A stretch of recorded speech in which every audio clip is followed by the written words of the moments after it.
नमस्कार. प्राचीन भारताच्या दुसऱ्या लेक्चरमध्ये आपल्या सगळ्यांचं अगदी मनापासून स्वागत आहे. लेक्चरला सुरुवात करण्यापूर्वी आपल्या सगळ्यांना एक नम्र विनंती आहे, हे चॅनल सबस्क्राईब करा आणि त्याचबरोबर नोटिफिकेशन बेलवर सुद्धा क्लिक करा, म्हणजे माझा नवीन व्हिडिओ आला की तुम्हाला त्याचं नोटिफिकेशन मिळेल. जर व्हिडिओ आवडला तर लाईक करा आणि जास्तीत जास्त शेअरसुद्धा करा, म्हणजे महाराष्ट्रातल्या कानाकोपऱ्यापर्यंत असलेल्या प्रत्येक इतिहासाच्या विद्यार्थ्यापर्यंत हे व्हिडिओज पोहोचतील आणि त्याला त्याच्या स्पर्धा परीक्षांसाठी याचा निश्चितच लाभ घेता येईल. यापूर्वीचं माझं जे पहिलं लेक्चर आहे ते आहे साहित्यिक साधनांवर, ज्यामध्ये इतिहास म्हणजे काय आणि साहित्यिक साधनं कशा पद्धतीने इतिहासाची पुनर्निर्मिती करण्यासाठी सहाय्यभूत ठरतात यावर सविस्तर चर्चा केलेली आहे. ते लेक्चरसुद्धा तुम्ही सर्वांनी जरूर बघा, त्याची लिंक मी खाली डिस्क्रिप्शन बॉक्समध्ये देते. आजचं जे लेक्चर आहे ते आहे पुरातात्विक साधनांवर. पुरातात्विक साधनं म्हणजे काय, पुरातात्विक साधनांमध्ये कोणकोणते घटक समाविष्ट असतात आणि पुरातात्विक साधनं कशा पद्धतीने इतिहासाची पुनर्निर्मिती करण्यासाठी इतिहासकाराला मदत करत असतात आणि काही उदाहरणंसुद्धा आपण बघणार आहोत, ज्यावरून आपल्याला कळून येईल की पुरातात्विक साधनं किती महत्त्वाची आहेत. ते प्राचीन काळामध्ये जीही आपल्याला भौतिक साधनं मिळालेली आहेत, उदाहरणार्थ नाणं असेल किंवा एखादा अभिलेख असेल, मूर्ती असेल किंवा एखादं चित्र असेल किंवा नगरं असतील, भवनं असतील, यांचे जे काही अवशेष आपल्याला मिळतात, ज्या आधारावर आपण इतिहास पुन्हा पाहत असतो, बघत असतो, अनुभवत असतो, त्या सगळ्याचा समावेश आपण पुरातात्विक साधनांमध्ये करतो. याचा अर्थ हा होतो की जी भौतिक साधनं आपल्याला मिळतात, ज्या आधारावर आपल्याला इतिहास कळतो, त्या साधनांचा समावेश किंवा त्या साधनांना आपण पुरातात्विक साधनं असं म्हणतो. पुरातात्विक साधनांमध्ये समाविष्ट कोणकोणते घटक आहेत, जसं मी आत्ताच तुम्हाला सांगितलं, अभिलेख आहेत, नाणी आहेत, मुद्रा आहेत, चित्रकला आहे, त्याचबरोबर काही आपल्याला वस्तू, काही अवशेषसुद्धा मिळतात, मूर्तीसुद्धा मिळतात, त्या सगळ्याचा समावेश यामध्ये होतो. पुरातात्विक साधनांचं महत्त्व काय हे आपण सगळ्यात पहिलं जाणून घेऊया. पुरातात्विक साधनं जी आहेत ती इतिहासकाराला खूप सहाय्यभूत ठरत असतात. कशा पद्धतीने तेही आपण समजून घेऊया. पुरातात्विक साधनं जी आहेत ती अगदी आरशासारखं काम करतात. म्हणजे काय, जसं आपण आरशासमोर उभं राहिलो की आपलं प्रतिबिंब आपल्याला स्पष्ट दिसतं, तसंच पुरातात्विक साधनंसुद्धा जे आहे ते प्रतिबिंबित करत असतात, म्हणजे अगदी आरशासारखं ते काम करतात. दुसरी महत्त्वाची गोष्ट म्हणजे ही की पुरातात्विक साधनं ही कुठल्याही भावनांनी प्रेरित असत नाहीत. याचा अर्थ काय, समजा साहित्यिक साधनं म्हणजे लिखित साधनं यांच्याविषयी आपण बोलूया. समजा एखादा राजा आहे, त्याचा कवी किंवा लेखक आहे, तो जर त्या राजाबद्दल लिहित असेल तर त्यामध्ये त्याची भावना असू शकते, त्या राजाचा त्याच्यावरती पगडा असू शकतो, ज्यामुळे तो लिखाण करत असतो, त्यामुळे त्याच्यामध्ये त्याची भावना आपल्याला दिसते.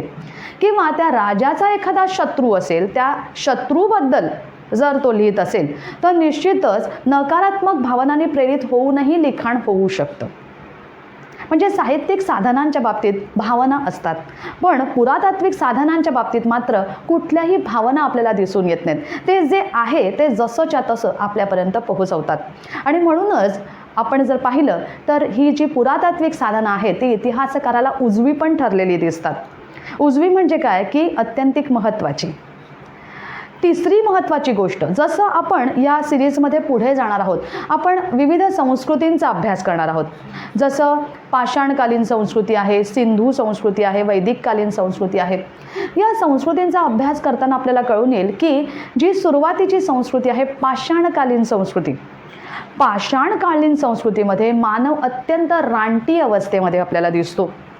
तो उपभोक्ता होता. म्हणजे काय, तर निसर्गातली जी साधन संपत्ती आहे, निसर्गदत्त साधन संपत्ती, तिचा उपभोग घ्यायचा आणि ती साधन संपत्ती संपुष्टात आली की पुन्हा पुढच्या भागाकडे वळायचं.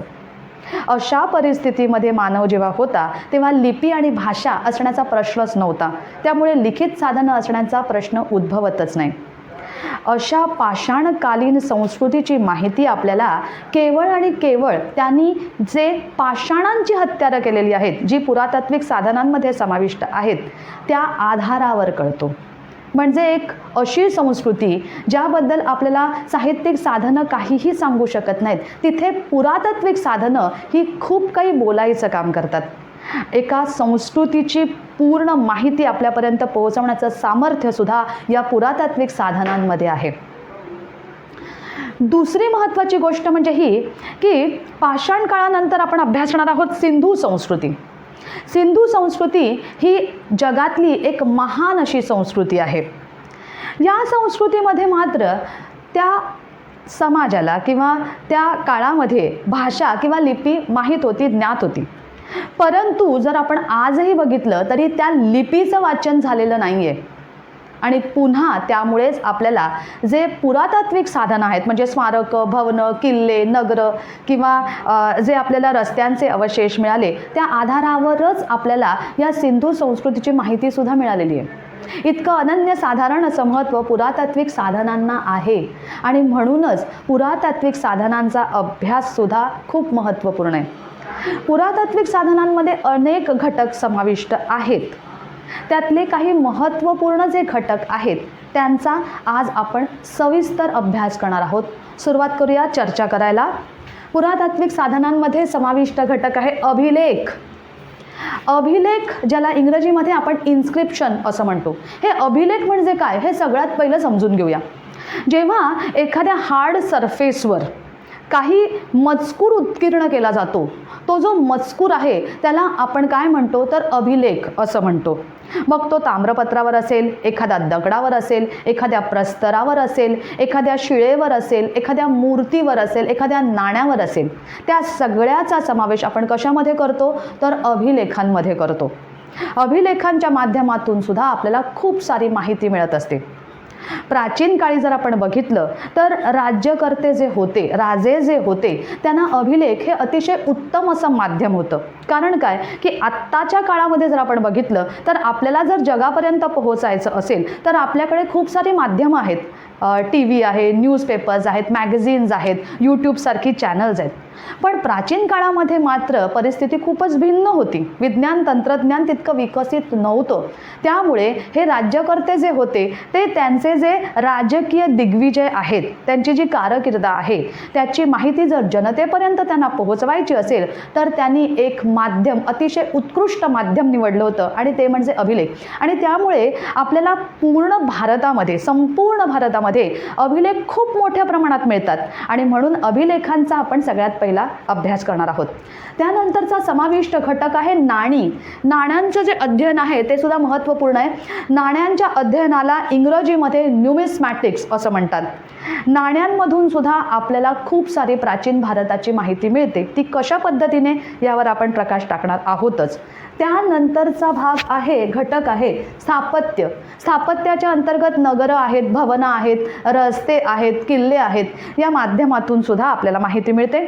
आणि चौथा आहे चित्रकला, ज्या माध्यमातून सुद्धा आपल्याला खूप माहिती मिळत असते. अगदी पाषाणकालीन मानव, जसं मी तुम्हाला आता स्पष्ट केलं की पाषाण काळामध्ये मानव अतिशय रानटी अवस्थेमध्ये होता, पण मध्यपाषाण काळापासूनची चित्रकला सुद्धा आपल्याला मानवानं साकारलेली दिसते आणि म्हणून आपल्याला त्यावर सुद्धा थोडासा प्रकाश टाकायचा आहे. सुरुवात करूया आपण अभिलेखांपासून. जसं मी मगासपासून बोलते की अभिलेख हे खूप महत्त्वपूर्ण आहेत, उजवे ठरतात. साहित्यिक साधनांपेक्षा सुद्धा इतिहासकार कधी कधी ह्यांना खूप महत्त्व देतं. असं का, यावर सगळ्यात पहिलं आपण बोलूया. जसं मी पहिल्या लेक्चरमध्येही म्हटलं आहे की इतिहास ही केवळ कथा नाही आहे, इतिहास ही केवळ गोष्ट नाही आहे. इतिहासाच्या कक्षेमध्ये सामाजिक, सांस्कृतिक, राजकीय, आर्थिक, विज्ञान तंत्रज्ञानाशी संबंधित या सगळ्या बाजू येतात आणि तेव्हा हा इतिहास बनतो आणि आपल्यापर्यंत येतो. मग या सगळ्या बाजू आपल्याला या अभिलेखांच्या माध्यमातून मिळतात का, यावर सगळ्यात पहिलं बोलूया. अभिलेख, जसं मी म्हटलं की काही हार्ड सरफेसवर काही लिहिलेलं आहे, काही कोरलेलं आहे. म्हणजे काय तर कुठली तरी भाषा आहे, कुठली तरी लिपी आहे, याचा अर्थ लिपी, भाषा हे हे हे कोणत्या कक्षेमध्ये मोडतात? तर सांस्कृतिक भागामध्ये मोडतात. म्हणजे इतिहासाची जी संबंधित सांस्कृतिक बाजू आहे त्याविषयी सुद्धा माहिती आपल्याला कुठल्या माध्यमातून मिळते? तर अभिलेखांच्या माध्यमातून मिळते. तसंच धार्मिक दृष्टिकोनातून सुद्धा किंवा धार्मिक बाजू सुद्धा आपल्याला कळून येते. कसं काय? काही अभिलेखांमध्ये जर आपण बघितलं तर एखादा राजा किंवा राज्यकर्ता काय करतो की काही धर्मातले विशिष्ट जे देवदेवता आहेत किंवा साधू आहेत त्यांना वंदन करून किंवा त्यांना प्रणाम करून अभिलेखांची सुरुवात करतो, ज्याचं उदाहरण आपण नंतर बघणार आहोत. म्हणजेच काय की त्या राजाचा धार्मिक दृष्टिकोन काय होता याची माहिती सुद्धा आपल्याला अभिलेखांच्या माध्यमातून मिळते. समाजामध्ये काही प्रथा असतात, आजही आहेत, पूर्वीही होत्या.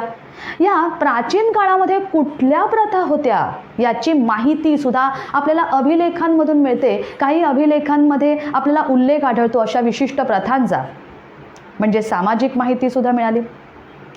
आपण जर बघितलं तर अशोकाचे जे अभिलेख आहेत, मौर्यकालीन अभिलेख असं मी त्यांना म्हणेन, हे जे अभिलेख आहेत ते अजूनही जसेच्या तसे आहेत. म्हणजे अगदी त्या काळामध्ये ज्या पद्धतीने ते घासून गुळगुळीत चकचकीत केलेले होते अगदी तसेच्या तसे आजही आहेत. म्हणजे ऊन, वारा, पाऊस एवढा म्हणजे प्रचंड काळ जाऊनही ते अगदी जसेच्या तसे आहेत. याचा अर्थ काय होतो की कुठली ना कुठली तरी प्रक्रिया, रासायनिक प्रक्रिया त्यावर केलेली असणार. म्हणजे विज्ञान तंत्रज्ञान कुठंपर्यंत विकसित झालं होतं याची माहिती सुद्धा आपल्याला अभिलेखांच्या माध्यमातून मिळते. आर्थिक दृष्टिकोनातली सुद्धा माहिती देण्याचं सामर्थ्य या अभिलेखांमध्ये आहे. जसं आपण बघणार आहोत पुढच्या उदाहरणांमध्ये. काही अभिलेखांमध्ये भूमिदान केलं गेल्याचं साक्ष मिळतं. म्हणजे भूमिदान करण्याची जी एक प्रथा आहे त्याची सुरुवात झालेली होती. काही श्रेणींचा उल्लेख मिळतो. आता भूमिदान केलं गेल्याचं साक्ष हे महत्त्वपूर्ण का आहे? कारण काय, जसं मी तुम्हाला सांगितलं की जर आपण बघितलं पाषाण काळाबद्दल, पाषाण काळामध्ये मानव काय होता? उपभोक्ता होता, उत्पादक नव्हता. तो उत्पादन प्रक्रियेमध्ये जेव्हा समाविष्ट झाला तेव्हा भूमीला महत्त्व आलेलं होतं. त्याआधी भूमीला काहीच महत्त्व नव्हतं. मग भूमीला महत्त्व आलं. मग भूमीला महत्त्व आल्यामुळे संघर्ष सुरुवात झाले होते. मग भूमी दान करण्याच्या पद्धती सुरू झाल्या होत्या. म्हणजे एक जो प्रवास आहे तो आपल्याला कळून येतो. काही अभिलेखांमध्ये आपल्याला श्रेणी या शब्दाचा उल्लेख सुद्धा मिळाला आहे. श्रेणी म्हणजे काय? तुम्ही बघता की आपण बँकांमध्ये जातो, बँका कशा पद्धतीनं काम करत असतात? ठेवी स्वीकारत असतात, लोन देत असतात, लाभांश देत असतात. ही विविध कामं बँका करत असतात. मग प्राचीन काळामध्ये अशी कोणती संस्था होती का? कसा व्यवहार चालत होता? तर श्रेणींच्या माध्यमातून सुद्धा. या श्रेणी म्हणजे काय होत्या? तर अगदी बँकांसारख्या होत्या. काही व्यापारी म्हणजे विशिष्ट व्यापार करणारे व्यापारी एकत्र यायचे, एक श्रेणी बनवायचे आणि त्या श्रेणीच्या माध्यमातून ह्या सगळ्या ज्या बँकांचं कार्य आहे ते करायचे. म्हणजे काय, तर आर्थिक दृष्टिकोनातून सुद्धा माहिती आपल्याला अभिलेखांच्या माध्यमातून मिळते. आतापर्यंत आपण समजून घेतलं कशा पद्धतीने सांस्कृतिक, सामाजिक, धार्मिक, आर्थिक, विज्ञान तंत्रज्ञानाशी संबंधित माहिती देण्याचं सामर्थ्य अभिलेखांमध्ये आहे. एवढंच काय, तर अगदी राजकीय बाबतीतली माहितीसुद्धा आपल्याला अभिलेखांच्या माध्यमातून मिळते. जसं एखाद्या राजाचा जर अभिलेख आहे तो एका त्याच्या विशिष्ट प्रांतामध्ये मिळून जातो, पण काही वेळा त्या राजाचा अभिलेख समजा दुसऱ्या भागामध्ये मिळाला. याचा अर्थ काय की त्या राजाची राजवट तिथे सुद्धा होती असेल, त्यांनी तो प्रांतही काबीज केला असेल. जसं सम्राट अशोकाच्या काळामधले जर अभिलेख आपण बघितले तर सम्राट अशोकाचे अभिलेख हे संपूर्ण भारतामध्ये दिसतात. याचा अर्थ काय की अशोकाचं साम्राज्य हे संपूर्ण भारतावर होतं. बघितलं कशा पद्धतीने आपल्याला या अभिलेखांच्या माध्यमातून खूप सारी माहिती मिळत असते. आता काही उदाहरणं आपण बघूया ज्यावरून आपल्याला कळून येईल की कशा पद्धतीने ही माहिती, मी बोलते तर आहे की पुनर्निर्मिती करता येते इतिहासाची, पण कशा पद्धतीने काही उदाहरणादाखल आपण समजून घेऊया. सगळ्यात पहिला आपण उल्लेख करतो आहे तो आहे अभिलेख बोगाच कोई अभिलेख. हा अभिलेख सगळ्यात पहिलं घेण्यामागचं कारण हे आहे की हा अत्यंतिक प्राचीन असा आहे. इसवी सन पूर्व 1400च्या काळातला हा अभिलेख आहे. हा अभिलेख कुठून मिळाला आहे तर तुर्कस्तानमध्ये एक जागा आहे आशिया मायनर नावाची. त्या आशिया मायनर जागेवर हा अभिलेख खोदवलेला आहे. याचं महत्त्व काय हे सगळ्यात पहिलं बघूया. यामध्ये 2 टोळ्यांचा उल्लेख आहे. एक आहे हित्ती आणि दुसरी आहे मितन्नी. या दोन्ही टोळ्यांमध्ये एकदा एक संधी झाली होती आणि ती संधी करत असताना त्यांनी काही देवतांच्या शपथा घेतल्या होत्या आणि त्या देवता आहेत इंद्र, मित्र, वरुण आणि नासत्य. आता कसा तुलनात्मक अभ्यास केला जातो यावर आपण सगळ्यात पहिलं प्रकाश टाकूया. भारतामध्ये एक महान संस्कृतीची निर्मिती झाली होती ज्याला आपण वैदिक संस्कृती असं म्हणतो. या संस्कृतीचे जे निर्माते आहेत ते आहेत आर्य. आर्यांचा उत्पत्तीचा सिद्धांत आहे ज्यावर अनेकांनी आपली मतं मांडली आहेत. काही म्हणतात, काही विद्वान किंवा काही इतिहासकार म्हणतात की ते इकडचेच रहिवासी होते ज्यांनी ही संस्कृती स्थापन केली.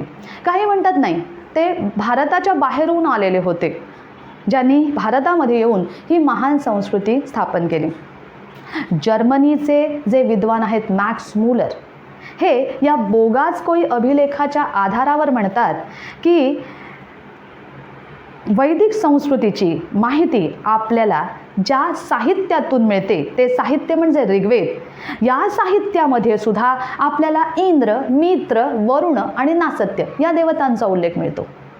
यावरून ते म्हणतात की जर हे आर्य ऋग्वेदाची निर्मिती करतात ज्यामधून या 4ही देवतांचा उल्लेख मिळतो तर ते कदाचित या आशिया मायनर प्रांतातून आलेले असावेत, कारण ज्या देवता बोगासकोई अभिलेखामध्ये आहेत त्याच देवता ऋग्वेदात सुद्धा आहेत. अशा पद्धतीने तुलनात्मक अभ्यास करून इतिहासकार किंवा विद्वान आपल्या पुढे काही तथ्य मांडत असतात आणि ज्या आधारावर आपल्याला इतिहास कळत असतो. दुसरं उदाहरण आपण घेऊया जे आहे बेहिस्तून अभिलेख. आत्ताचा जर भारत आपण बघितला तर आत्ताच्या भारतामध्ये इराण हा प्रांत गांधार हा प्रांत समाविष्ट नाही आहे. दुसरा जो अभिलेख आपण बघणार आहोत तो अभिलेख आहे बेहिस्तून अभिलेख. हा जो अभिलेख आहे त्यामधून एक महत्त्वपूर्ण माहिती कळते. सध्याचा जर भारत आपण बघितला तर त्यामध्ये गांधार हा प्रांत समाविष्ट नाही आहे, पण प्राचीन काळामध्ये गांधार हा प्रांत भारतामध्येच होता, भारताचाच एक भाग होता.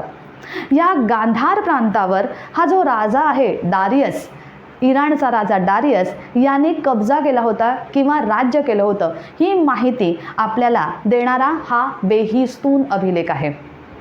त्यानंतर आपण वळतो आहे पुढच्या अभिलेखाकडे जो आहे रबातक अभिलेख. रबातक अभिलेख हा आपल्याला मिळालेला कुठून आहे तर आपल्याला अफगाणिस्तानमधल्या सुर्खकोटल या भागातून तो मिळाला आहे. हा अभिलेख कुशाण वंशाशी संबंधित आहे. आता कुशाण वंशीय कोण? भारतावर अनेक परकीय आक्रमणकर्ते आलेले होते. त्यांनी काही भारताच्या विशिष्ट भागांवरती राज्यसुद्धा केलेले, प्रशासनसुद्धा चालवलेलं आहे. त्यातलेच एक परकीय आक्रमणकर्ते म्हणजे कुशाण शासक हे चीनच्या प्रांतामधून भारतात आलेले होते आणि त्यांनी भारतावर राज्य केलं होतं. तर कोणकोणत्या राज्यकर्त्यांनी राज्य केलं म्हणजे त्यांची जी पूर्ण वंशावळ आहे कुशाणांची त्याची माहिती आपल्याला या रबातक या अभिलेखातून मिळते. त्याचबरोबर कुशाण काळामध्ये किंवा कुशाण वंशामध्ये एक महान शासक झालेला आहे ज्याचं नाव आहे कनिष्क. या कनिष्कने स्वतःला देवपुत्र ही उपाधी सुद्धा घेतली होती. ही माहिती देणारा असा हा रबातक अभिलेख आहे. आता देवपुत्र म्हणजे काय इथे थोडंसं आपण विश्लेषण करणार आहोत. दैवी राजपदाचा सिद्धांत ही एक संकल्पना आहे. ती काय आहे तर राजा किंवा देव जो आहे त्याला राज्य करण्याचा पूर्ण अधिकार आहे आणि हा देव म्हणजे देवाचा जो पुत्र आहे ज्यांनी ही उपाधी घेतलेली आहे जो कनिष्क राजा, या कनिष्कला जनतेवर राज्य करण्याचा पूर्ण अधिकार आहे. म्हणजेच दैवी राजपदाचा सिद्धांत देवानं त्याला हा अधिकार बहाल केलेला आहे. अशा पद्धतीची विचारसरणी आपल्याला या देवपुत्र या उपाधीतून मिळते. म्हणजेच काय तर जनतेनं त्याचं जे शासन आहे ते सहर्ष स्वीकारावं, त्याला प्रतिकार करू नये. यानंतरचा जो अभिलेख आहे तो आहे हुंजा चट्टान अभिलेख. हा हुंजा चट्टान अभिलेख आपल्याला काश्मीरमधून मिळालेला आहे आणि हा सुद्धा कुशाण शासकांशीच संबंधित आहे. यामधून आपल्याला कनिष्कच्या प्रशासनाची माहिती मिळते.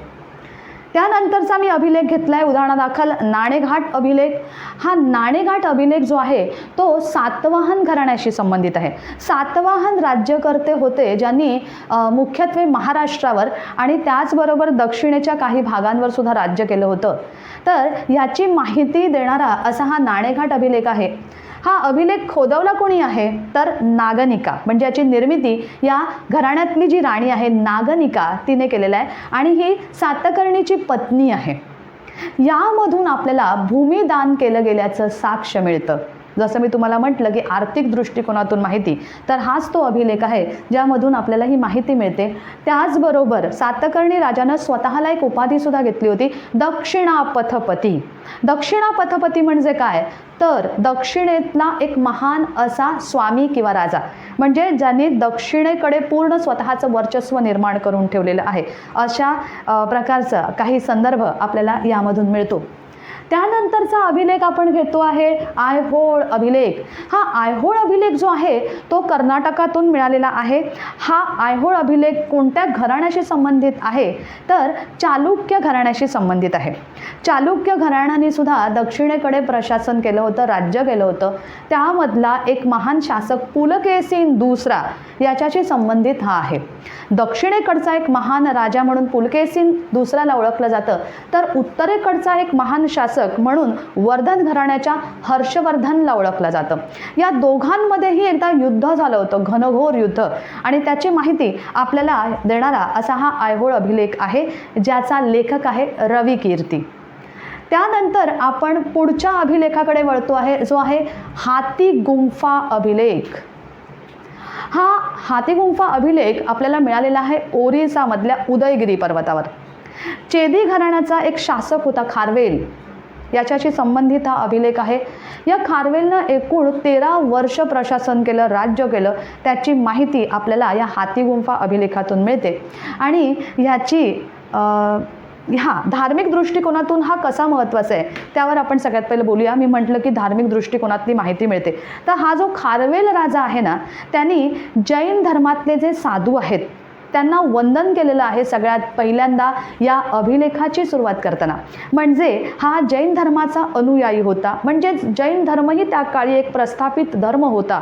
ही माहिती आपल्याला या हातीगुंफा अभिलेखाच्या माध्यमातून मिळते. या अभिलेखामध्ये एकूण 17 ओळी आहेत, ज्यामधून आपल्याला खारवेलनं 13 वर्ष जे प्रशासन केलं त्याची माहिती मिळते.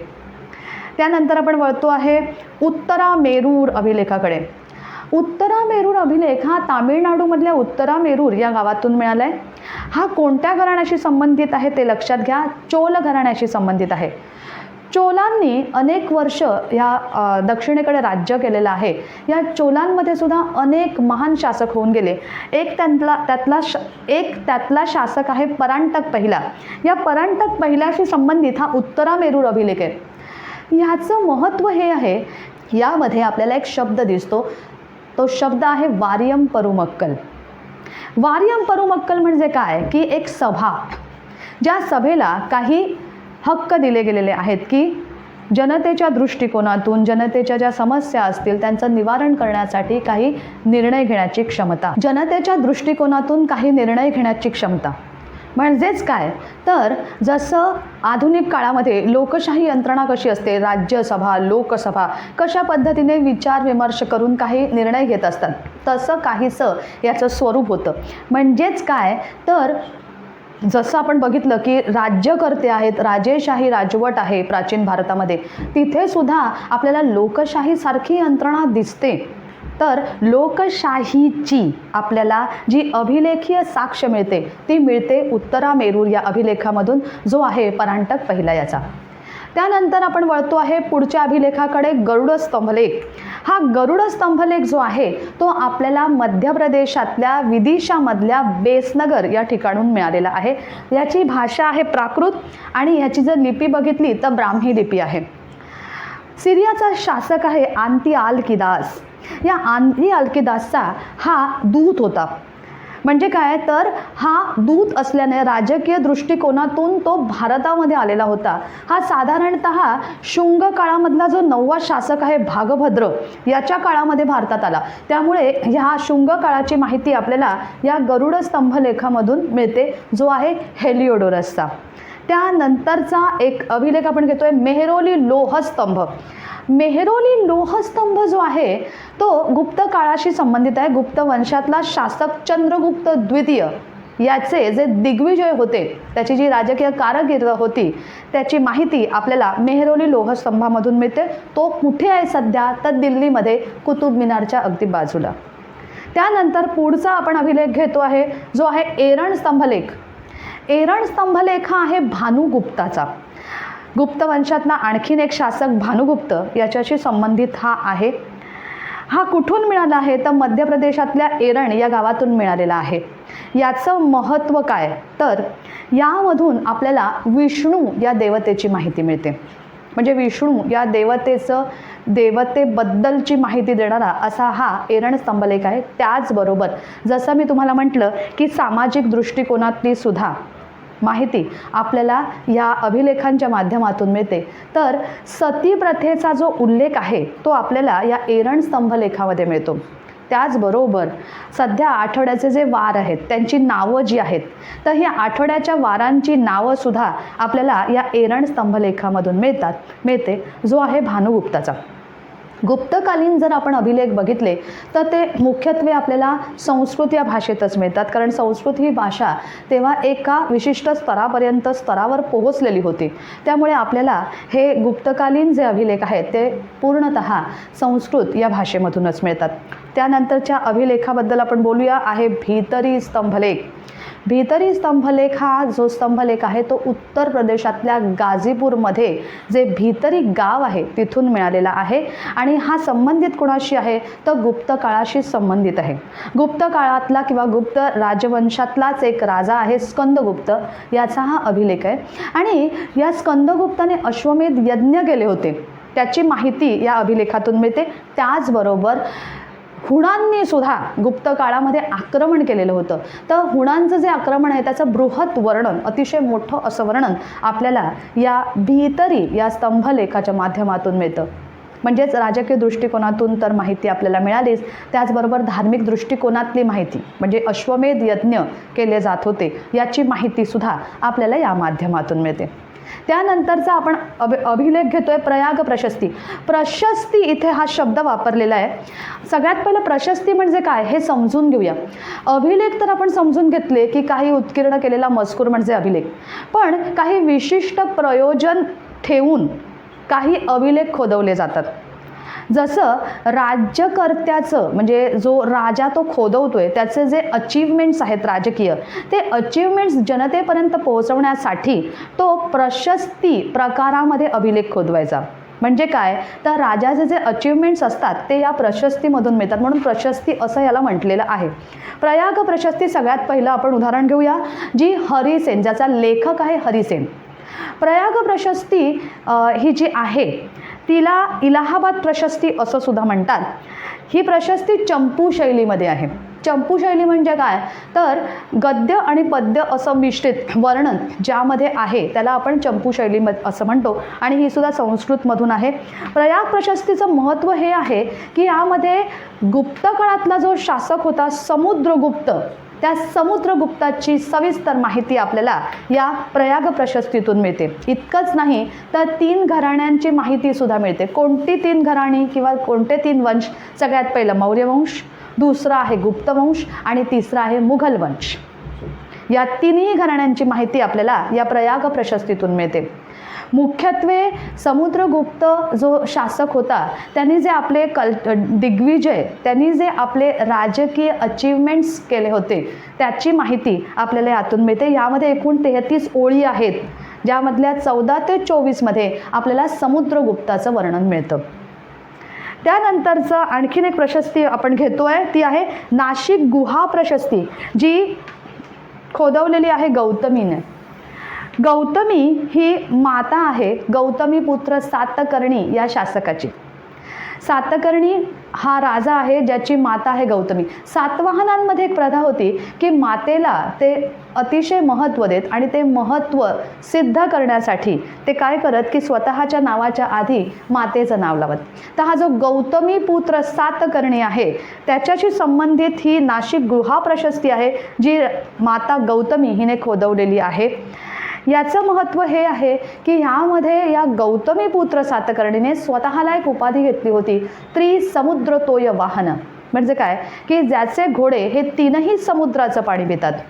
म्हणजे दक्षिणेकडचा पूर्ण प्रांतापर्यंत ह्याचं राज्य पसरलेलं होतं याचा अर्थ होतो. आता 3 समुद्र कुठले तर हिंदी महासागर आहे, अरबी समुद्र आहे, त्याचबरोबर बंगालचा उपसागर आहे. सांगण्याचा उद्देश काय की ही उपाधी घेण्यामागचं उद्दिष्ट काय तर दक्षिणेकडे पूर्ण त्याचं शासन होतं आणि तो दक्षिणेतला एक महान शासक होता याचा अर्थ हा होतो. आत्तापर्यंत आपण बघितलं की कशा पद्धतीने या अभिलेखांच्या माध्यमातून आपल्याला सामाजिक, सांस्कृतिक, आर्थिक, राजकीय, विज्ञान, तंत्रज्ञानाशी संबंधित माहिती मिळते. यामध्ये आपण अशोकाचे अभिलेख घेतले नव्हते. अशोकाचे अभिलेख आता आपण बघायला सुरुवात करणार आहोत. अशोकाचे जे अभिलेख आहेत ते खूप आहेत, संपूर्ण भारतामध्ये ते पसरलेले आहेत. जसं मी मगाशीच म्हटलं की अभिलेखांचे काही प्रकार असतात. आता अशोकाने जे अभिलेख खोदवले होते ते प्रशस्ती प्रकारातले नाही आहेत, ते राजाज्ञा प्रकारचे आहेत. राजाज्ञा प्रकार म्हणजे काय तर राजा जनतेला काही आज्ञा करतो, काही उपदेश देतो आहे. तर हे उपदेश किंवा ज्या आज्ञा आहेत तशा प्रकारचे याचे अशोकाचे अभिलेख आहेत. त्यामुळे अशोकाचे अभिलेखाला राजाज्ञा प्रकारचे अभिलेख असं म्हणतो. अशोक हा मौर्य वंशातला एक महान शासक आहे. साधारणतः जर आपण बघितलं तर कलिंगचं जे युद्ध झालं होतं त्या युद्धामध्ये खूपच जीवितहानी झाली होती. या जीवितहानीमुळे अशोकाचं जे हृदय होतं, मन होतं ते परिवर्तित झालं होतं आणि त्यामुळे त्यांनी यानंतर कधीच युद्ध करायचं नाही अशी घोषणा केली होती. ज्याला आणि या भेरी घोषाच्या ऐवजी त्यांनी या कलिंग युद्धानंतर धम्मघोषाची घोषणा केली. म्हणजे काय तर धर्माच्या दृष्टिकोनातून आपलं आचरण असलं पाहिजे. आता अशोकाचा अशोकाचा जो धर्म आहे तो कुठल्याही. सुरुवात करूया आपण अशोकाच्या अभिलेखांपासून. सगळ्यात पहिल्यांदा भारतामध्ये ज्या अभिलेखांचं वाचन झालेलं आहे ते आहेत अशोकाचे अभिलेख. आणि जनतेकडे किंवा जनतेपर्यंत प्रत्यक्ष संपर्क साधणारा जर कुठला पहिला शासक असेल भारतातला तर तो आहे अशोक, ज्यांनी अभिलेखाच्या माध्यमातून हे करून दाखवलेलं आहे. अशोकाचे जे अभिलेख आहेत त्याचे सुद्धा काही प्रकार आहेत. अशोकाच्या अभिलेखांचे प्रकार पहिले आपण समजून घेऊया. सगळ्यात पहिला आहे दीर्घ शिलालेख, लघु शिलालेख म्हणजे जे दगडांवर कोरलेले आहेत. तसेच अशोकाचे स्तंभलेख सुद्धा आहेत ज्यांचं सुद्धा विभाजन केलेलं आहे दीर्घ स्तंभलेख, लघु स्तंभलेख. आणि त्यानंतर आहेत गुहालेख. अशोकाने गुहांमध्ये सुद्धा काही लेख खोदवले होते. म्हणजे त्यांनी गुहा खोदवून घेतल्या आणि त्यामध्ये सुद्धा त्याचा सुद्धा उपयोग त्यांनी काय केलेला आहे ॲज अन इन्स्क्रिप्शन किंवा अभिलेख केलेला आहे. या ज्या गुहा आहेत त्या मुख्यत्वे त्यांनी कशासाठी खोदवल्या होत्या तर आजीवक संप्रदायासाठी खोदवलेल्या होत्या. सुरुवात करूया अशोकाच्या शिलालेखांपासून. दीर्घ शिलालेख जे आहेत ते एकूण 14 आहेत आणि ते एकूण संपूर्ण भारतामध्ये आणि सध्याच्या भारताच्या बाहेरच्या प्रांतांमध्ये मिळून 8 आहेत. 14 आणि 8 हे 8 स्थानं आहेत आणि 14 काय आहे तर शिलालेख आहेत. 14 शिलालेख म्हणजे काय हे पहिलं समजून घ्या. या 14 ओळी आहेत ज्यात प्रत्येक ओळीमधून काही ना काहीतरी विशिष्ट माहिती देण्याचा अशोकाने प्रयत्न केलेला आहे. या 14 ओळींबद्दल आपण बोलणार आहोत. त्याआधी ही स्थानं आपण बघून घेऊया. काहींचे शोधकर्ते सुद्धा मी इथे लिहिलेले आहेत ते सुद्धा मी तुम्हाला सांगणार आहे. सगळ्यात पहिलं 2 अभिलेख जे आहेत जे भारताच्या बाहेर आहेत त्याविषयी आपण बोलूया. सगळ्यात पहिलं आहे शहाबाज गढी, हे पाकिस्तानमधल्या पेशावरमध्ये आहे. दुसरा जो आहे तो मनसेहरा आहे, हा सुद्धा पाकिस्तानमधल्या हजारा या जिल्ह्यामध्ये आहे. या दोघांची जर लिपी आपण बघितली तर ती खारोष्टी लिपी आहे. भारतामध्ये जे अशोकाचे अभिलेख आहेत ते आपल्याला ब्राह्मी लिपीत मिळतात. भारताच्या जे बाहेर आहेत उदाहरणार्थ शहाबाजगडी आणि मनसेरा ज्यांचा मी आता उल्लेख केला ते आपल्याला खारोष्टी लिपीमध्ये असलेले दिसतात. त्यानंतर आपण भारतातले अभिलेख बघूया आता, जे 6 आहेत दीर्घ शिलालेख. त्यातले सगळ्यात पहिला म्हणजे तिसरा जो अभिलेख आहे गिरनार, हा गुजरातमध्ये आहे आणि ह्याची लिपी जर आपण बघितली तर ब्राह्मी आहे. आणि ह्या गिरनारचा शोध कोणी लावला आहे? कर्नल टॉडने. मी अंडरलाईन करते, लक्षात घ्या, कर्नल टॉड ह्याचा शोधकर्ता आहे. त्यानंतरचा जो अभिलेख आहे भारतामध्ये सोपारा. सोपारा कुठे आहे? महाराष्ट्रामध्ये आहे आणि ह्याची सुद्धा लिपी ब्राह्मीच आहे. याचा शोधकर्ता कोण आहे बघा? अणुघोष. परीक्षेच्या दृष्टिकोनातून तुम्ही हे लक्षात ठेवायचं आहे. त्यानंतर आंध्र प्रदेशमध्ये एक दीर्घ शिलालेख आहे जो आहे येरागुडी येथे, कर्नूल जिल्ह्यामध्ये तो आहे आणि ह्याचा शोध कोणी लावला आहे? तो सुद्धा अणुघोष यांनी लावलेला आहे आणि निश्चितच याची लिपीसुद्धा कुठली आहे? ब्राह्मी लिपी आहे. पुढचा अभिलेख बघूया, धौली. हा धौली जो आहे तो ओरिसामध्ये आहे, ओरिसामधून मिळाला. ओरिसामधून एकूण 2 मिळालेले आहेत. सगळ्यात पहिला आहे धौली जो ओरिसामध्ये आहे, ज्याचा शोध लावलेला आहे कोर्ट यांनी. दुसरा जो अभिलेख आपल्याला ओरिसामधून मिळालेला आहे तो आहे जौगड.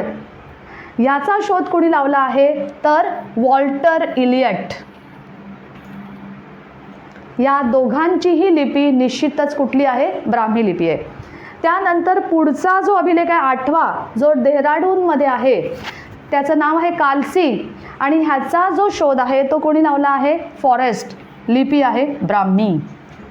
आत्तापर्यंत आपण अशोकाचे जे दीर्घ शिलालेख आहेत 14 त्यावर बोललेलो आहे. ती स्थानं आपण बघितलं, त्याची लिपी बघितली, त्याचे शोधकर्ते सुद्धा जाणून घेण्याचा प्रयत्न केला. 14 शिलालेखांमध्ये काय माहिती आहे?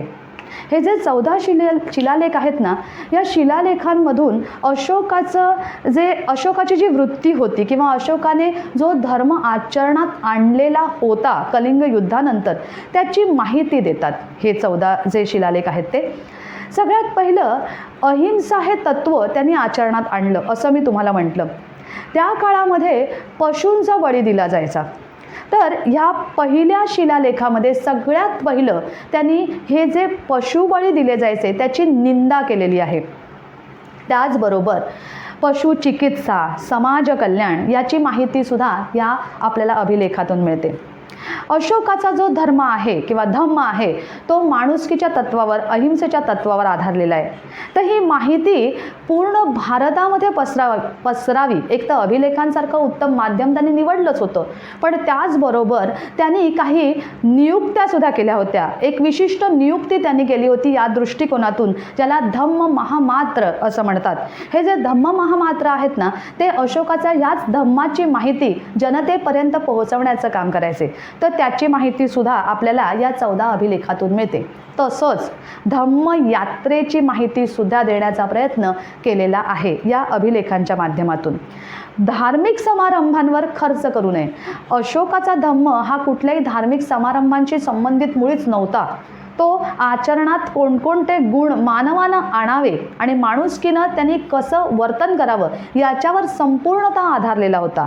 त्यामुळे धार्मिक समारंभांवर खर्च न करता सहिष्णुतेनं वागावं, दयाबुद्धीनं वागावं, अहिंसा हे तत्त्व आचरणात आणावं, अशी महान तत्त्व त्याच्या धर्मामध्ये समाविष्ट झालेली होती, ज्याचीच माहिती त्यांनी या 14 अभिलेखांच्या माध्यमातून दिली. त्यानंतर 13वा जो अभिलेख आहे, म्हणजे 13वी जी ओळ आहे, ज्याला मी अभिलेख असं म्हणते, तर ही जी ओळ आहे त्यामधून कलिंगचं जे युद्ध झालं होतं ना, त्या युद्धाची माहिती देण्याचा प्रयत्न हा 13वा किंवा ही 13वी ओळ करते. आणि 14वी ओळ किंवा 14वा शिलालेख जो आहे त्यामध्ये ही माहिती मिळते की संपूर्ण भारतामध्ये कुठे कुठे हे जे शिलालेख आहेत अशोकाचे ते खोदवलेले आहेत. तर अशा पद्धतीने ह्या 14 अभिलेखांमधून जे 8 स्थानांवर आहेत त्यामधून माहिती देण्याचा प्रयत्न किंवा त्यामधून जनतेला काही आदेश किंवा आज्ञा देण्याचा प्रयत्न या अशोकानं केलेला आहे. एक महत्त्वाची गोष्ट इथे सांगते ती म्हणजे ही की अशोकाचे जे अभिलेख आहेत ते खूप आहेत.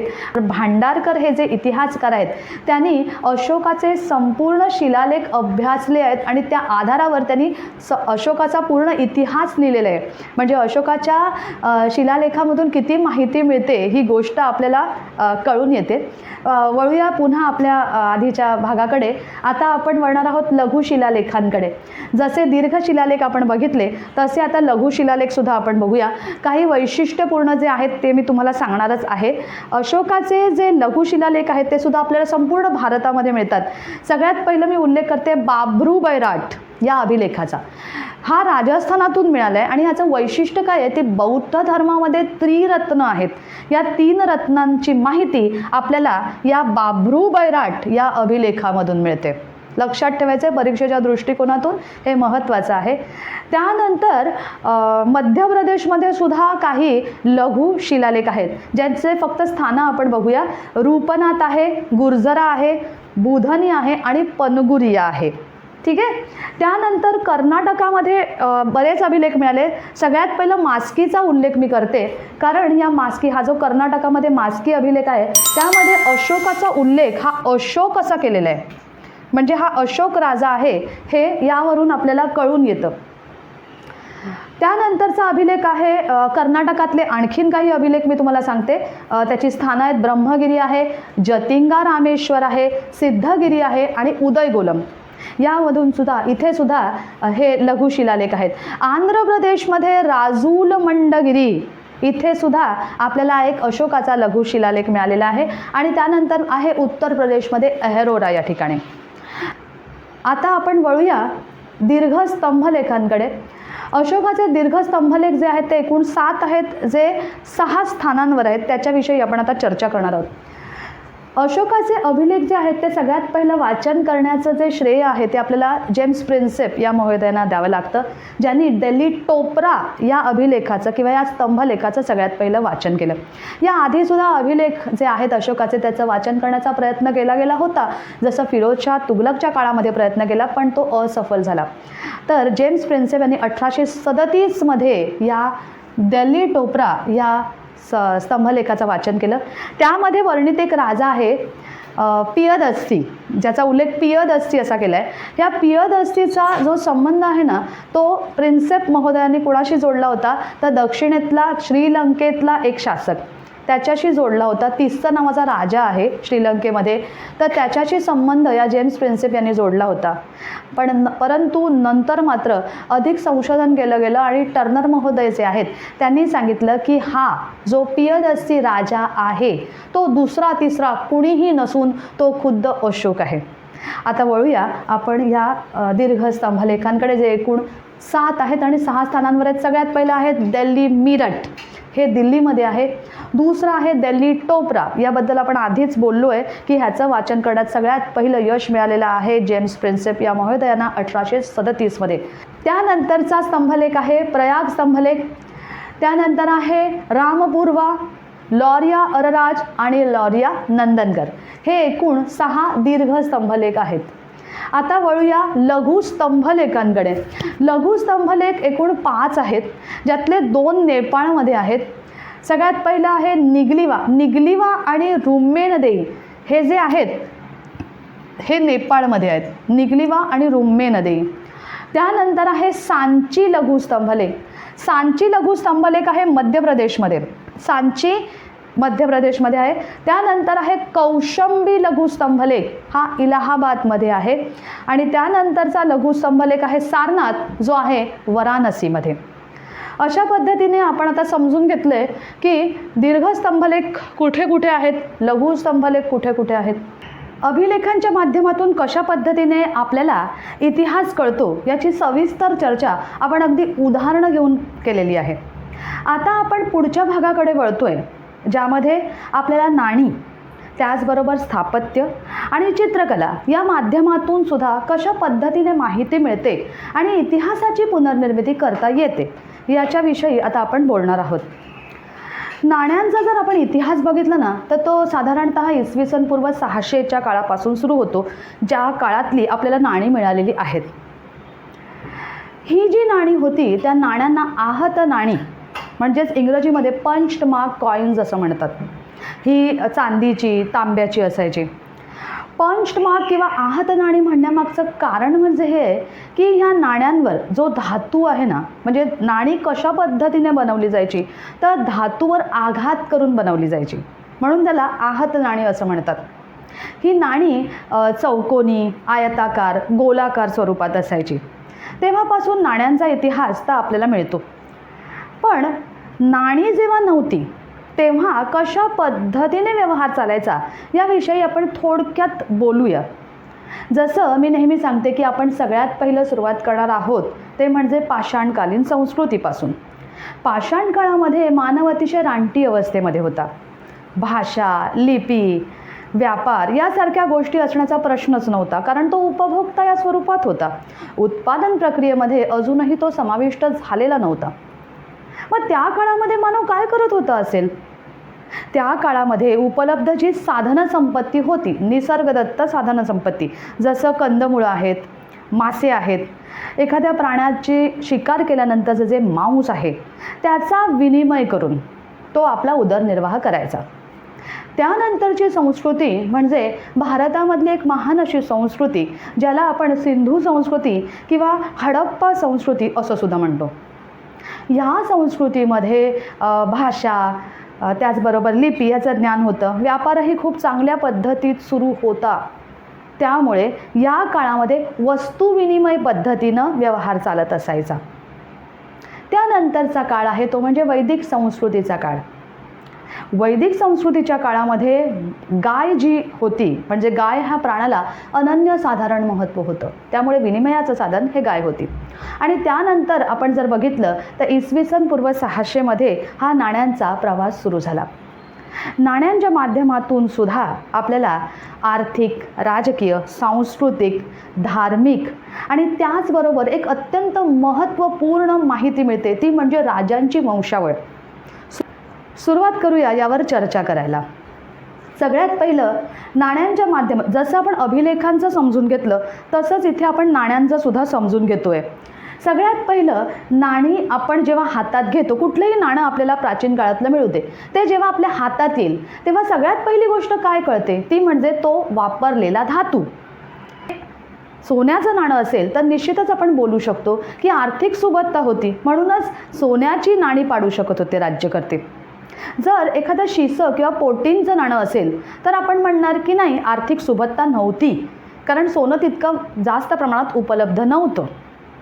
यावरून आपल्याला कोणती माहिती कळते तर आर्थिक दृष्टिकोनातली माहिती कळते. बरं, हे जर सोन्याचं नाणं पाडलं जात असेल, हे व्यापाराच्या माध्यमातूनच अर्थातच हे जे चलन आहे ते आपल्याला मिळत असतं. अर्थातच व्यापार आणि वाणिज्य हे उत्कृष्ट जर असेल तरच ही नाणी आपल्यापर्यंत किंवा आपल्याकडे असू शकतात जास्त प्रमाणात. आणि व्यापार आणि वाणिज्य कधी चांगल्या पद्धतीने होऊ शकते जेव्हा अर्थातच राजकीय स्थिरता असेल, युद्धजन्य प्रसंग नसेल, आणीबाणी नसेल. म्हणजेच काय तर केवळ आर्थिक दृष्टिकोनातून नाही तर त्याच्याशी निगडीत जी राजकीय बाब आहे ती सुद्धा आपल्याला नाण्यांच्या माध्यमातून अगदी सहज कळून येते. त्यानंतर सांस्कृतिक बाबीशी संबंधित माहिती सुद्धा मिळते. उदाहरणार्थ काही नाण्यांवर आपण उदाहरणं बघणारच आहोत, आता फक्त समजून घेऊया. काही नाण्यांवर जर आपण बघितलं तर राजा एखादा विशिष्ट पोशाखात दिसतो आपल्याला. तसंच काही नाण्यांवरती विशिष्ट लिपी दिसते. याचा अर्थ काय, जसं मी आधीच सांगितलं की लिपी, आपलं अन्नधान्य, आपलं वस्त्रप्रावरण ही आपल्या संस्कृतीचा भाग आहेत. त्यामुळे ह्या सांस्कृतिक पैलूविषयी माहितीसुद्धा आपल्याला या नाण्यांच्या माध्यमातून मिळते. त्यानंतर धार्मिक दृष्टिकोनातून माहितीसुद्धा कळते. जसं अभिलेखांच्या माध्यमातून सुद्धा धार्मिक माहिती कळते, नाण्यांच्या माध्यमातून कशी कळते बरं? सगळ्यात पहिलं नाणं जर बघितलं तर त्यावर काही अंक नसतं, विशिष्ट देवदेवतांचं अंक नसतं, काही धर्माशी संबंधित शब्दप्रयोग असतात त्यांचं अंक नसतं. त्यावरून त्या राजाचा जो धार्मिक कल आहे तो सुद्धा आपल्याला कळून येतो. म्हणजे धर्माचा एक विशिष्ट स्तर आहे किंवा धर्म कोणत्या पद्धतीत होता, कसा होता, कुठंपर्यंत त्याचा विस्तार होता याची माहितीसुद्धा आपल्याला या माध्यमातून कळते. आणि एक अत्यंत महत्त्वाची गोष्ट म्हणजे ही की राजांची वंशावळ कळते. नाण्यांचं एक महत्त्वपूर्ण जे आपल्याला लाभ होतो इतिहासाच्या दृष्टिकोनातून तो म्हणजे राजांची वंशावळ. अत्यंतिक महत्त्वाची गोष्ट म्हणजे ही की आपण जेव्हा राजांची वंशावळ मिळण्याचं एक उत्कृष्ट माध्यम म्हणून आपण नाण्यांचा विचार करणार आहोत. काय होतं, काही वेळा आपल्याला लिखित साधनांच्या माध्यमातून काही राज्यकर्त्यांची नावं मिळत नाहीत. एक अंतर निर्माण होतं दोन राज्यकर्त्यांमध्ये किंवा एक गॅप निर्माण होतो काही काळासाठी. जो गॅप आपल्याला भरून काढणं शक्य होत नाही. अशा वेळी काय होतं की एखादं नाणं आपल्याला मिळून जातं. ते नाणं त्या राजाशी संबंधित असतं, त्याचा काळ असतो त्या नाण्यावर.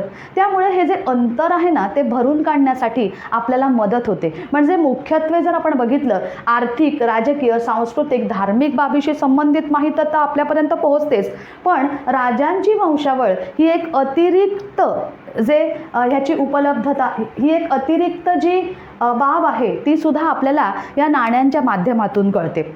आता आपण काही उदाहरणं बघूया ज्यावरून अधिक स्पष्ट होईल. सगळ्यात पहिला आपण कुशाण वंशाचा अभ्यास करतोय. कुशाण वंश जे होतं ज्यांनी भारतातल्या काही प्रांतांवर राज्य केलं. अभिलेखांचा अभ्यास करताना मी तुम्हाला म्हटलं होतं की ते चीन या प्रांतातून आलेले होते आणि त्यांनी भारतावर काही काळ राज्य केलं. त्यांचा काळ हा अतिशय उत्कृष्ट असा काळ होता असं आपल्याला निदर्शनास येतं, कारण त्यांच्या काळामध्ये अतिशय उत्कृष्ट सोन्याची नाणी आपल्याला प्राप्त झाली आहेत. या राज्यकर्त्यांनी जी नाणी पाडली होती उत्कृष्ट सोन्याची नाणी होती. अर्थातच हे उत्कृष्ट सोनं कसं आलं, व्यापार उद्यमाच्या माध्यमातूनच. म्हणजेच राजकीय स्थिरताही होती असणार हेही आपल्या निदर्शनास स्पष्टपणे येतं. त्यानंतर आपण गुप्त काळाचा विचार करूया. गुप्त काळ हा भारतातला सुवर्ण काळ समजला जातो. प्रारंभिक गुप्त राजे जे होते ते जर आपण बघितले तर त्यांची कारकीर्द तर खरोखरच खूप एक महान अशी होती किंवा खूप समृद्धता भारतामध्ये आलेली होती असं आपण म्हणू शकतो. पण काय होतं की प्रारंभिक गुप्तांच्या काळामध्ये आपल्याला सुरुवातीची उत्कृष्ट नाणी मिळून गेलेली आहेत. पण नंतरचे जे गुप्त काळातले राजे झाले गुप्त वंशातले, त्यांच्या काळातली जर नाणी आपण बघितली ना तर ती सोन्याची नाही आहेत शुद्ध, त्यामध्ये दुसरा कुठला तरी धातू मिसळलेला आहे आणि ती मिश्र धातूची अशी नाणी बनवलेली आहेत. त्यामुळे काय निष्कर्ष निघतो की कुठेतरी ह्या गुप्त काळामध्ये उतरती कळा लागलेली आहे. आणि उतरती कळा लागण्याचं कारण सुद्धा काय की त्या काळामध्ये म्हणजे जेव्हा अगदी शेवटचे राजे होते गुप्त काळातले तेव्हा आक्रमणं झाली असतील, युद्धजन्य परिस्थिती निर्माण झाली असेल, अराजकता निर्माण झाली असेल, त्यामुळे व्यापार उद्यमावर खूप मोठा परिणाम झाला असेल आणि या गुप्त काळाला जो सुवर्ण काळ म्हणून आपण मानला त्याला कुठेतरी उतरती कळा लागली. म्हणजे असे निष्कर्ष आपल्यापर्यंत या नाण्यांच्या माध्यमातून येतात. त्यानंतर आपण बघूया आणखीन एक उदाहरण मी लिहिले सातवाहन. अभिलेखांच्या माध्यमातून सुद्धा आपण सातवाहनांचा अभ्यास विचार केलेलाच होता.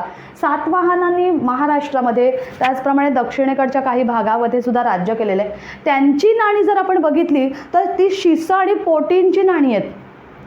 जसं जिथे आपल्याला अगदी सोन्याचं नाणं मिळतं पण काही काळामध्ये काही राज्यकर्त्यांच्या शासनकाळामध्ये आपल्याला शिसा आणि पोटींची नाणीसुद्धा मिळतात. कधी कधी हे जे सातवाहन जे होते ते चांदीची नाणीसुद्धा पाडायचे. पण सातवाहनांचा जेव्हा आपण अभ्यास करू तेव्हा याच्यावर डिटेल विचार करणार आहोत. पण सातवाहनांच्या काळामध्ये एक अराजकता निर्माण झाली होती. चांदी जी आहे ना ती भारतामध्ये नेहमी आयात करावी लागते. चांदी आपल्याकडे खूप कमी आहे उपलब्ध, त्यामुळे चांदीची नाणी जर पाडायची असतील तर चांदीचे आयात जे आहे त्याच्यावरती नाणी अवलंबून असायची. तर सातवाहनांच्या काळामध्ये युद्धजन्य परिस्थिती, अराजकता निर्माण झाली होती आणि त्यामुळे सातवाहनांनी चांदीची नाणी पाडायची बंद करून शिसा आणि पोटींची नाणी पाडली होती. म्हणजे आर्थिक व्यवस्था काय झाली होती तर दुर्बल झाली होती. आणि त्याचबरोबर या सातवाहनांच्या नाण्यांवरती आपल्याला प्राकृत भाषेमध्ये लिहिलेलं दिसतं, अंकन दिसतं. जसं मी म्हटलं भाषा ही सांस्कृतिक बाब आहे, तर ह्या प्राकृत भाषेचा कुठेतरी वापर ते जास्त करत होते आणि एक मान्यताप्राप्त भाषा होती असं आपण या सातवाहनांच्या नाण्यांवरून बोलू शकतो. आत्तापर्यंत आपण समजून घेतलं आहे कशा पद्धतीने आर्थिक, राजकीय, सांस्कृतिक, धार्मिक, राजांची वंशावळ या संदर्भातली माहिती देण्याचं सामर्थ्य हे नाण्यांमध्ये आहे. आता काही उदाहरणं बघूया. जसं मी तुम्हाला म्हटलं सगळ्यात पहिलं विम कडफिसेस या राजाचं मी उल्लेख करते. हा कुशाण काळातला राजा आहे भीम कडफिसेस. ह्याच्या नाण्यावर एक शब्द अंकित आहे आणि तो आहे माहेश्वर. हे माहेश्वर काय आहे? हे लोक जे राज्यकर्ते, जे आक्रमणकर्ते म्हणून आले, भारतात राज्यकर्ते म्हणून स्थिरस्थावर झाले, त्यांनी माहेश्वर असं आपल्या नाण्यांवर अंकित केलेलं आहे. माहेश्वर हे म्हणजे काय आहे? शिवाचं नाव आहे. म्हणजे काय तर आपला जो सनातन धर्म आहे त्यांच्याशी संबंधित हे शब्द आहेत. तर हा शब्द प्रयोग तेव्हा जे करतात त्यावरून आपल्याला कळतं की यांच्यामध्ये निश्चितच सहिष्णू वृत्ती असली पाहिजे किंवा धर्माप्रती त्यांचा जो दृष्टिकोन आहे तो कसा असला पाहिजे? सहिष्णू असला पाहिजे. त्यानंतर आहे कनिष्क. कुशाण वंशातला एक महान शासक म्हणून कनिष्कचा आपण नेहमीच उल्लेख करतो. ह्याची जर नाणी आपण बघितली तर त्याच्यावर आपल्याला युनानी देवता त्याचबरोबर भारतीय देवता सुद्धा आहेत. जसं भीम कडफिसेसने सुद्धा केलेलं आहे तसंच कनिष्कने सुद्धा केलेलं दिसतं. इतकंच नाही तर कनिष्कच्या जी नाणी आहेत त्याच्यावर जर आपण बघितलं तर सूर्य आहे, चंद्र आहे, त्याचबरोबर स्तूप जे आहेत बौद्ध धर्माशी संबंधित अगदी त्याचं सुद्धा अंकन कनिष्क या राजाने केलेलं आहे. म्हणजेच काय तर धर्माप्रती सहिष्णू दृष्टिकोन. त्यानंतरचं आणखीन एक उदाहरण घेतोय आपण हुण राजा मिहिर कुल याचं.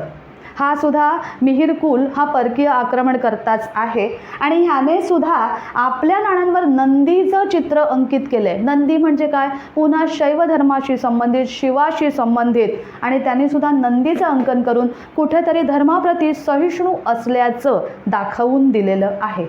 त्यानंतरचा राजा आहे गुप्त राजा, समुद्रगुप्त. गुप्तांच्या काळामध्ये अनेक महान राज्यकर्ते आले ज्यांचा अभ्यास आपण करू, पण त्यातलंच एक उदाहरण मी इथे घेतलं आहे समुद्रगुप्त. समुद्रगुप्त हा जो शासक आहे त्याने जे नाणं पाडलेलं आहे त्याच्यावर तो स्वतः वीणावादन करताना दिसतोय. याचा अर्थ काय? संगीताबद्दल त्याची रुची किंवा संगीताचा तो जाणकार असावा, म्हणजे सांस्कृतिक बाबीशी संबंधित माहिती आपल्याला याच्या नाण्याच्या माध्यमातून मिळते. पुढे वळूया. आणखीन एक राजा आहे हुविष्क. हुविष्क या राजाच्या नाण्यावर, हे सुद्धा परकीय आक्रमणकर्ताच आहे, याच्या नाण्यावर आपल्याला चतुर्भुज विष्णूचं अंकन दिसतं.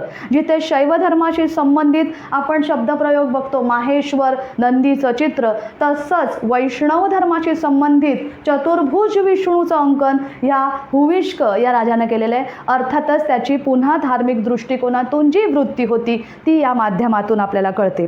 आत्तापर्यंत आपण नाण्यांच्या माध्यमातून कशा पद्धतीने आपल्याला प्राचीन भारताची माहिती मिळते यावर अभ्यास केला किंवा विचार केला. आता त्यानंतरचा जो तिसरा भाग आहे, घटक आहे, तर तो आहे स्थापत्य. स्थापत्य म्हणजे काय तर नगरं, देवळं, भवनं, किल्ले, रस्ते या माध्यमातून सुद्धा आपल्याला माहिती मिळत असते. तर आपण एक थोडक्यात त्याच्यावर विचार करणार आहोत. सगळ्यात पहिलं म्हणजे काय तर मी तुम्हाला आधीच इंट्रोडक्शनमध्ये सांगताना सुद्धा सांगितलं आहे, पुन्हा एकदा इथे सांगते. सिंधू संस्कृती जी संस्कृती आहे त्यामध्ये लिपी आणि भाषा ज्ञात होती, परंतु आजपर्यंत त्या लिपीचं वाचन झालेलं नाही आहे. त्यामुळे ह्या संस्कृतीची माहिती आपल्याला जे पुरातात्विक अवशेष मिळाले म्हणजे त्याचा विस्तार खूप मोठा होता. सिंधू संस्कृतीचा अभ्यास करताना आपण त्याची सविस्तर माहिती घेऊ. फक्त आता माहितीसाठी मी तुम्हाला 2 उदाहरणं देणार आहे. सिंधू संस्कृतीतलं एक मोठं नगर म्हणून मोहेंजोदडो याचा उल्लेख केला जातो, म्हणून तेच उदाहरण मी आपल्यासाठी घेतलेलं आहे. मोहेंजोदडोमध्ये आपल्याला एक स्नानागार मिळाले, एक मोठं बृहद स्नानागार ज्याची लांबी 54.86 आणि रुंदी 33 मीटर इतकी लांब आहे. आपण जर बघितलं तर हिंदू धर्मामध्ये स्नानाला धार्मिकतेच्या दृष्टिकोनातून मी बोलते, स्नानाला महत्त्व असतं. कुठलंही कर्मकांड करताना आपण पहिल्यांदा स्नान करतो आणि त्यानंतरच पूजा अर्चा किंवा त्या कर्मकांडामध्ये उतरतो. आता हे बृहत स्नानागार असण्यामागचं कारण कदाचित धार्मिक आहे का? जसं आजही आपण बघतो की गंगा नदीच्या किनारी जाऊन स्नान घेतलं जातं आपल्या पापांचं क्षालन करण्यासाठी. मग तसाच याचा काही हेतू होता का? तर धार्मिक दृष्टिकोनातून माहिती आपल्याला मिळते. त्याचबरोबर या स्नानागाराच्या उत्तरेकडे जर आपण बघितलं तर काही स्नान कक्षसुद्धा मिळालेत, त्याचे सुद्धा अवशेष मिळालेत. कदाचित पुजाऱ्यांना राहण्यासाठी ते असावे, कदाचित स्नान केल्यानंतर वस्त्र प्रावरण बदलण्यासाठी या स्नानकक्षांचा उपयोग केला जात असावा. इतकं मोठं स्नानागार असण्यामागचं कारण काय, तर धार्मिक दृष्टिकोनातून असू शकतं. अशा पद्धतीची माहिती आपल्यापर्यंत या माध्यमातून येत असते. दुसरं त्यातलंच एक उदाहरण मी घेतले ते आहे अन्नागार, धान्याचं कोठार. धान्याचं कोठार, त्याची लांबी रुंदी पण मी लिहिलेली आहे बघा, 45 मीटर, 45.72 मीटर आणि रुंदी 22.86 मीटर. ह्यामध्ये ह्याचा काय उपयोग असेल? मी तुम्हाला आधी पण सांगितलं, जसं शेतीमध्ये माणूस उत्पादन प्रक्रियेत जेव्हा उतरला, म्हणजे शेतीच्या माध्यमातूनच अर्थात, त्यावेळी जे शेतीच्या माध्यमातून अतिरिक्त धान्य उरत होतं ना, ते व्यापाराच्या माध्यमातून तो इतर ठिकाणी पोहोचवून काय करत असे, तर सर्वांच्या गरजा भागवल्या जात असत. तर हे जे अतिरिक्त धान्य निर्माण झालेलं आहे ना, त्यामुळे व्यापाराची सुरुवात झाली. आणि व्यापाराची सुरुवात झाली म्हणजे काय, तर कुठेतरी हे अन्नधान्य चांगल्या ठिकाणी, जिथे सेफ असेल, सुरक्षित असेल, अशा ठिकाणी ठेवण्याची गरज भासू लागली. आणि त्यामुळेच या अन्नागारांची निर्मिती झाली, म्हणजे धान्य कोठारांची निर्मिती झाली. म्हणजेच व्यापार वाणिज्य कुठंपर्यंत होता, इतकं बृहद अन्नागार असेल तर निश्चितच सिंधू संस्कृतीमधल्या नगरांना हे पोहोचवण्यासाठी होतं. म्हणजे तितक्या प्रमाणात व्यापार सुरू होता, ही माहिती आपल्याला या अन्नागारामधून मिळते. म्हणजेच थोडक्यात काय, तर स्थापत्यावरून मिळते. त्यानंतर मंदिरं, देवळं, स्तूप, विहार या माध्यमातून सुद्धा आपल्याला खूप माहिती मिळते. जसं सगळ्यात पहिलं म्हणजे वास्तुकलेचा प्रवास आपल्याला कळतो. द्रविड शैली एक विशिष्ट शैली आहे जी दक्षिणेकडच्या मंदिरांमध्ये प्रामुख्याने आपल्याला दिसून येते. त्यानंतर आहे जसं उत्तरेकडे नागर शैली आहे आणि वेसर शैली, म्हणजे दोन्हींचा सुवर्ण मध्य साधणारी अशी जी स्थापत्याची शैली आहे तिला आपण वेसर शैली असं म्हणतो. म्हणजे एक प्रवास आपल्याला दिसतो. त्याच्यानंतर अशोकाच्या स्तंभांवर सुद्धा आपण बोलणार आहोत. अशोकाचे स्तंभलेख तर आपण बघितले की कुठे कुठे आहेत, संपूर्ण भारतात आहेत, त्यांची नावं बघितली, स्थानं बघितली, शोधकर्ते सुद्धा आपण बघितलेले आहेत. अशोकाचे जे स्तंभलेख आहेत त्याविषयी जे पर्सी ब्राउन आहेत ना, ते म्हणतात की ह्याच्यावर इराणी प्रभाव दिसतो. म्हणजे इराणमध्ये असे स्तंभ बांधण्याची एक प्रथा होती आणि कुठेतरी अशोकाने हे जे स्तंभ आहेत ते इराणच्या आधारावर बांधलेत असं ते म्हणतात. त्याचबरोबर स्पूनर महोदय म्हणतात की अशोकाचे जे स्तंभ आहेत, स्तंभ अभिलेख किंवा स्तंभलेख आहेत, ते अतिशय सुंदर, चकचकीत, गुळगुळीत, घासून चकचकीत केलेल्या दगडावर आहेत. तर ते म्हणतात हे तंत्रज्ञान किंवा ही विद्या किंवा हे टेक्निकसुद्धा त्याच्यावरती सुद्धा कशाचा प्रभाव आहे, तर इराणचा प्रभाव आहे. पण डॉक्टर भांडारकर ज्यांनी अशोकाचा इतिहास हा केवळ आणि केवळ त्यांच्या अभिलेखांचा अभ्यास किंवा अध्ययन करून लिहिला आहे, ते मात्र या मताचं पूर्णपणे खंडन करतात. आपल्या भारतामध्ये जे आपस्तंभ सूत्र आहे त्या आपस्तंभ सूत्रामध्ये एक शब्द आहे, जो शब्द आहे श्लक्षणीकरण. हे श्लक्षणीकरण म्हणजे काय, तर प्राचीन काळामध्ये जी मृदभांडी मिळालेली आहेत ती मृदभांडी घासून चकचकीत केलेली आहेत आणि ती घासून चकचकीत करण्याची विद्या जी आहे तिला शब्द वापरलेला आहे आपस्तंभ सूत्रामध्ये, श्लक्षणीकरण. म्हणजेच काय, तर प्राचीन भारतामध्ये ही विद्या आपल्याला ज्ञात होती आणि त्यामुळेच यावरती इराणी किंवा परकीय प्रभाव असण्याचा प्रश्नच उद्भवत नाही. अशा पद्धतीची तथ्य आपल्यापर्यंत इतिहासकार या आधारावर मांडत असतात. बघा किती अनन्यसाधारण महत्त्व आहे या अध्ययनाला सुद्धा, की प्राचीन भारताची माहिती आपल्यापर्यंत पुरवण्याचं सामर्थ्य हे पुरातात्विक साधनांमध्ये कशा पद्धतीने आहे. वळूया आता आपण पुढच्या भागाकडे, जे आहे चित्रकला, ज्याला इंग्रजीमध्ये आपण पेंटिंग असं म्हणतो. प्राचीन काळामध्ये सुरुवातीला आपण पाषाणकालीन संस्कृती अभ्यासणार. मी नेहमी म्हणते की ते फार रानटी होते, उपभोक्ता स्वरूपात होते. पण त्याच थोड्याशा पुढच्या काळामध्ये अजूनही माणूस रानटीच होता. मध्य पाषाण काळाचा मी उल्लेख इथे करणार आहे. मध्य पाषाण काळामध्ये सुद्धा मानव रानटीच होता, पण तरीसुद्धा त्याच्या अंतरंगामध्ये जे चित्रण उमटत होतं, तो ज्या परिसरात राहत होता त्याच्या आजूबाजूला जे काही परिस्थिती होती त्याचं सुद्धा चित्रण त्यानं केलेलं आहे. आणि त्या माध्यमातून सुद्धा आपल्याला प्राचीन भारताची माहिती मिळते. कशा पद्धतीने, थोडी उदाहरणं बघून समजून घेऊया. सगळ्यात पहिलं, त्या काळामध्ये माणूस काही बिल्डिंगमध्ये किंवा घरांमध्ये विशिष्ट असं बांधून वगैरे राहत नव्हता, तो रानटी होता. निसर्गदत्त साधन संपत्तीचा वापर करत होता. निसर्गानं त्याला ज्या ज्या डोंगर, कड्या, कपाऱ्या, गुहा दिल्या होत्या तिथे तो राहायचा. त्यामुळे त्याचं जे चित्रण आहे, चित्रकला आहे, ती त्याने त्या गुहेमध्येच साकारलेली आपल्याला दिसते आणि त्यामुळे ह्या गुहा चित्रांना शैलचित्र असं सुद्धा आपण म्हणतो. आणि ह्या प्रागैतिहासिक कालीन शैलचित्रांचा सगळ्यात पहिला शोध कोणी लावलाय तर आर्चबोल्ड कार्लाइल याने. आता उदाहरणं बघूया आपण. सगळ्यात पहिलं मध्य प्रदेशातलंच उदाहरण मी घेते कारण हे खूप प्रसिद्ध असं उदाहरण आहे. सगळ्यात पहिलं मध्य प्रदेशामधल्या भीमबेटकाचं उदाहरण आपण घेऊया. एकदा विष्णुधर वाकणकर महोदय जे आहेत ते प्रवास करत होते आणि ते प्रवास करताना काय झालं की त्यांची जी ट्रेन होती, रेल्वे होती, ती तिथून पास झाली त्या गुहाचित्रांच्या बाजूने किंवा त्या गुहेच्या बाजूने. तेव्हा त्यांचं लक्ष या गुहांमधल्या चित्रांकडे गेलं आणि त्यांना काहीतरी वेगळेपण त्यामध्ये जाणवलं की काहीतरी सांगण्याचा, त्यातून काहीतरी प्रतीत होते असं त्यांना जाणवलं. म्हणून ते उतरले आणि त्यानंतर त्यांनी त्यांचं सखोल अध्ययन केलं आणि त्यानंतर प्रकाशात आली भीमबेटकाची ही जी शैलचित्र आहेत ती. साधारणतः 475 शैलचित्रे यामध्ये आहेत. यामध्ये 16 रंगांचा वापर केलेला आहे. जास्तीत जास्त रंग हा सफेद आणि लाल वापरलेला आहे. यामधून कशी माहिती मिळते आपण बघूया. सगळ्यात पहिलं यामध्ये जे चित्रण केलंय ते काय आहे, शिकार करणारा समूह दिसतो. मानव रानटी अवस्थेत होता, शिकारी अवस्थेत होता असं मी म्हणते. तो शिकारी होता हे यावरून सुद्धा कळतं कारण त्यांनी जे स्वतःचं चित्रण केलेलं आहे, आसपासच्या परिसराचं चित्रण केले ते काय आहे, शिकार करणारा समूह दाखवले त्यांनी. त्यानंतर त्यांनी पाळीव प्राणीही दाखवलेले आहेत. म्हणजे जे जे प्राणी, जे वन्यजीव किंवा पाळीव प्राणी त्या काळात होते त्याचं सुद्धा त्यांनी चित्रण केलेलं आहे. म्हणजे हे प्राणी तेव्हा माहीत होते. त्यानंतर नृत्य करणारा समूह एवढंच दिसतंय आपल्याला. म्हणजे उदरनिर्वाह करून जेव्हा त्याचं पोट भरतंय तेव्हा थोडासा काळ त्याच्यासाठी उरत होता विरंगुळ्याचा, हे कळतं ना.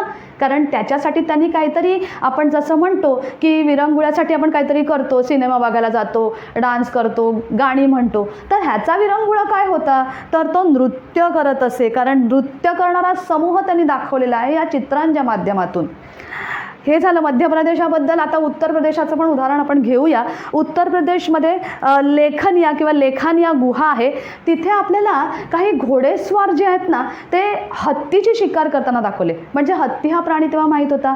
शिकार हे माध्यम तर मी तुम्हाला सांगितलंच आहे की अगदी पूर्वीपासूनच माणूस हा उपभोक्ता आणि शिकारी अवस्थेत आहे. तेही चित्रण इथूनही दिसतं.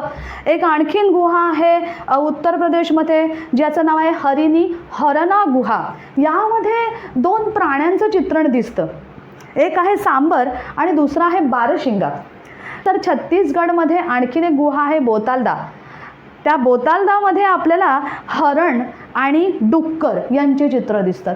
म्हणजे कशाशी संबंधित माहिती मिळाली, वन्य पशु, पाळीव पशु, माणसाची स्वतःची काय परिस्थिती होती, तो कशा परिस्थितीत होता, ही माहितीसुद्धा आपल्याला या चित्रकलेच्या माध्यमातून मिळते.